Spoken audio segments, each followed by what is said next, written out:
Gaza मानवीय इतिहास के सबसे कठिन दौर से गुजर रहा है। गाज़ा की धरती एक बार फिर खून से लथपथ है। रविवार को जब बच्चे और परिवार पानी के लिए इकट्ठे हुए थे, इजरायली हवाई हमले में मासूम मारे गए। अल अवदा हॉस्पिटल के मुताबिक इस हमले में 6 बच्चे और 4 अन्य लोग मारे गए। पानी के लिए लगी कतारें जो जीवन की उम्मीद थी, एक पल में मातम में बदल गईं। वहाँ की तस्वीरें दिल दहलाने वाली हैं। बिखरे हुए बाल्टी और पानी के कनस्तरों के बीच पड़े हुए मासूमों की लाशें। एक बच्चा अपने चचेरे भाई के शव के पास झुका, शायद ये समझने की कोशिश में कि उसका भाई अब कभी नहीं लौटेगा। पिछले 24 घंटों में फ़लस्तीन स्वास्थ्य मंत्रालय के मुताबिक 139 शवों को हॉस्पिटल में पहुंचाया गया है। कई अभी भी मलबे के नीचे दबे हैं। अक्टूबर 2023 से अब तक 58,000 से ज़्यादा लोग अपनी जान गंवा चुके हैं। यह आंकड़ा सिर्फ संख्या नहीं बल्कि टूटी हुई जिंदगियों और बिखरे हुए परिवारों की कहानी है। उसी दिन मध्य गाजा में एक भीड़-भाड़ वाले चौराहे पर एक अन्य हवाई हमले में 12 लोग मारे गए, जिनमें एक सम्मानित डॉक्टर अहमद कांदिल भी थे। उनकी मौत ने न केवल एक परिवार को बल्कि पूरे समुदाय को शोक में डुबो दिया।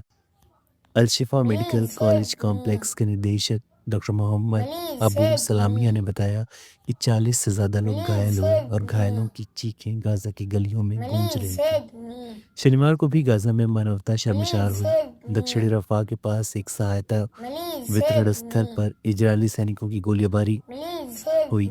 27 लोग मारे गए। ये लोग भूख और ज़रूरत के मारे सहायता लेने आए थे, लेकिन उनकी उम्मीदों पर गोलियों की बौछार पड़ गई।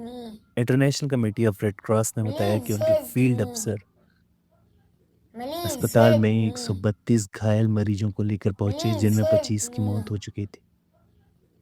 आईआरसी की आवाज में गुस्सा और दर्द साफ झलकता है।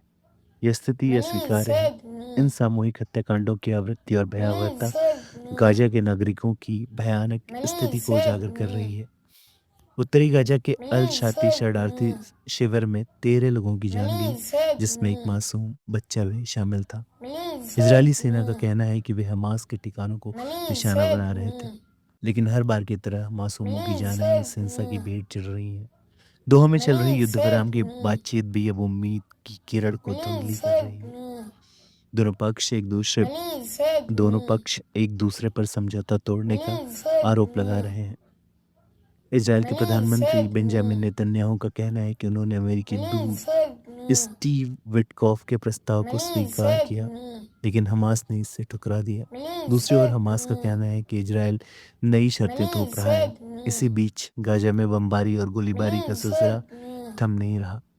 इजराइल में भी लोग थक चुके हैं। एक हालिया सर्वेक्षण के मुताबिक 74% इजरायली जनता चाहती है कि सभी बंधकों की रिहाई के बदले युद्ध समाप्त हो, लेकिन नेतन्याहू की जिद और हमास की मांगों के बीच युद्ध गहराता जा रहा है। बंधकों के परिवारों का दर्द गहरा है, जो नेतन्याहू पर समझौता तोड़ने का आरोप लगा रहे हैं। उनका कहना है जो इस समझौते को तोड़ रहा है वह इजरायली लोगों की इच्छा के खिलाफ काम कर रहा है।